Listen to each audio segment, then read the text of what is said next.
I refused to let my parents move in. Now they say I abandoned them. I'm a 38-year-old man, married for nearly a decade to my incredible wife, 36F.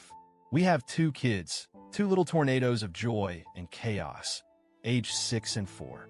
Life isn't perfect, but after years of grinding, juggling jobs, babies, diapers, bills, and all the late-night existential crises that come with adulthood, I finally felt like we were hitting our stride. About 5 years ago, we bought a modest but charming 3-bedroom house in a quiet suburb. It's not huge, but it's warm. It's ours. The kind of place where the walls remember laughter, where the smell of pancakes still lingers on Sunday mornings, where our kids' crayon doodles on the wall in the hallway are more cherished than annoying. And now, all of that feels like it might be at risk. It started innocuously. A phone call from my mom. We talk maybe once a week, sometimes twice. This time, though, there was something different in her voice. This mix of nervous energy and expectation. "We've decided to sell the house," she said. "They live 2 hours away in the house I grew up in. A beautiful old 2-story with creaky stairs and drafty windows and the kind of charm you can't build anymore. But I know my parents. That place hasn't felt like home to them in a long time. Maintenance is hard. Dad's back isn't what it used to be, and Mom never loved gardening the way she pretended to." "That's great," I replied, genuinely trying to sound supportive. "You guys thinking condo? Retirement community?" There was a pause.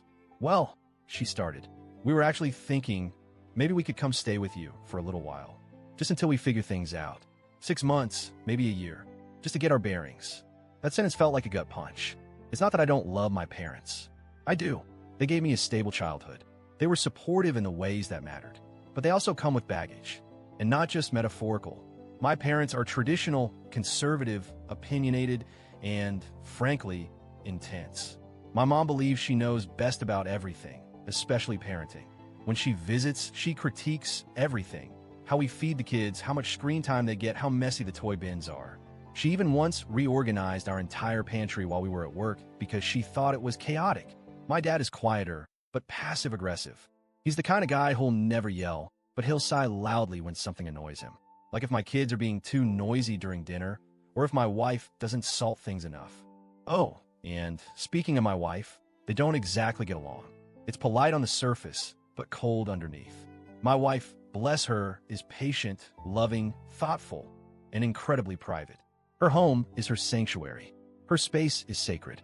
We're both introverts, and after working and parenting all day, we need quiet. We need control over our environment. The idea of sharing our space, our sanctuary, with my parents for even a week, let alone a year, it was anxiety-inducing for both of us. Our house isn't large. 3 bedrooms. 1 for us, 1 the kids share, and the 3rd is the guest room. But really, it's my wife's remote work office, our storage closet, and the only room where you can close the door and not hear Paw Patrol. If my parents move in, that room's gone. My wife loses her workspace. Our house becomes a pressure cooker. We'd be on top of each other 24/7.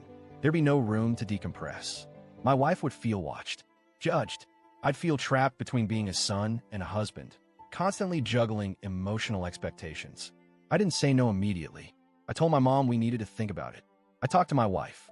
She didn't say absolutely not, because she's not that kind of person, but I could see the tension in her eyes, the way she held her coffee tighter. She bit her lip, a nervous tic she's had since college. "I don't think I can do it," she finally said. "Not long term. I love them, but I don't feel safe with them here. Emotionally, I mean." And that hit me.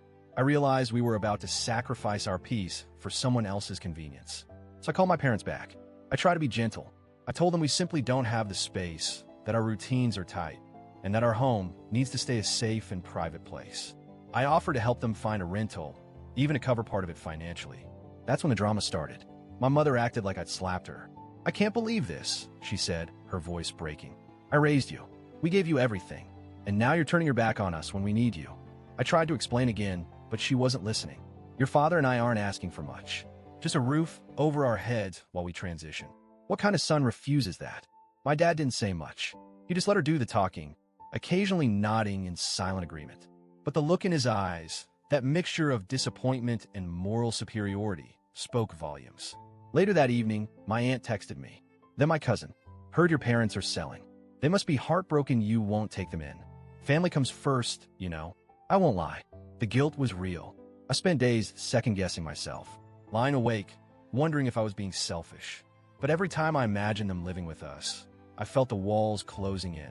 I imagined my kids being scolded for jumping on the couch, my wife tiptoeing around her own home, my mother judging everything from my parenting to our choice of cereal. Would I be a good son if I let that happen? Or would I be sacrificing the family I built for the family I came from? Here's what I realized. My parents are good people, but they've never respected boundaries. Not really. And this wasn't just about living arrangements. This was a test. A final push to see if I'd bend to their expectations one more time. Saying no wasn't just about space. It was about protecting my marriage, my children's emotional health, and my own peace of mind. It's been 3 weeks. My parents still aren't speaking to me. My mom posts vague things on Facebook about entitled children and forgotten elders. A few more family members have chimed in, hinting that I've failed some unspoken generational contract. My wife has been supportive, but I know this has taken a toll. She worries that she's the bad guy in this, even though the decision was mutual. I've started seeing a therapist just to untangle all the emotions, the guilt, the anger, the loss. Because that's what this is, a loss. Not of my parents, but of the image I had of our relationship. The idea that love alone would be enough to bridge differences in boundaries, lifestyles, and expectations. I know what society says, that we're supposed to take care of our elders, that family comes first. But what happens when family puts your mental health at risk? When helping them means hurting your spouse and children. TLDR, my parents asked to move in for 6 to 12 months after selling their home. I know them. It would likely be forever. They don't respect boundaries, don't get along with my wife, and our house is small. I said no, and now they're furious and telling extended family I'm abandoning them. Ida,